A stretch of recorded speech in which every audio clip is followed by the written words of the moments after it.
श्रृंखला एवं एत असंख्य दर्शक आम जीवन में कौट देखी नु तेणु से अनुभूतिर कथा कहवाई बर्तमान आप समस्त आगे दैतरी भाईना को नहीं आसूची दैतरी भाईना निजे से कहतु आज अनुभूति एवं ये प्रोडक्टर अनुभूति किपरि थिला बोल आनंद एकबार बाबा कमलेश्वर को ध्यान करी बोल आनंद एकबार समस्त कंठरे भासी आसू आनंद एकबार हरि ध्वनि इतर को चली जाऊ आज ये महामिलन ये कोठी मु देखिनी आम ओडिशा भितर आज ये आयोजन दे करचंती जो कर्मकर्ता माने सब आयोजन करचंती ताकू कौन कहबे आज दिन में भगवान तक आहुरी सहाय बनतु बाबा कमलेश्वर तक आहुरी आशीर्वाद दियंतु आज मु चकित हो गली बहुत आगर ए मंच को आसीथिले किंतु एते लोक आइ नथिले आज एते लोक ये 4 दिन धरी एते दर्शक से दर्शक भगवान मानकु मु प्रथमे मंचपुरु प्रणाम करूची सेमानंकर जो धैर्य केड़े सुंदर भावरे आमे यात्रा परिवेषण करथाऊ केते विरम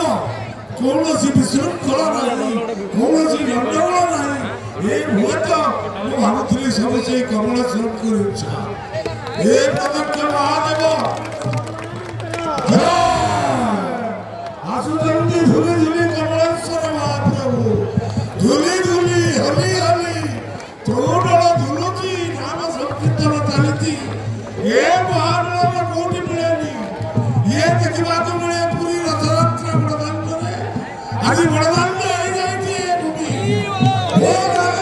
पाई मिला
Gracias.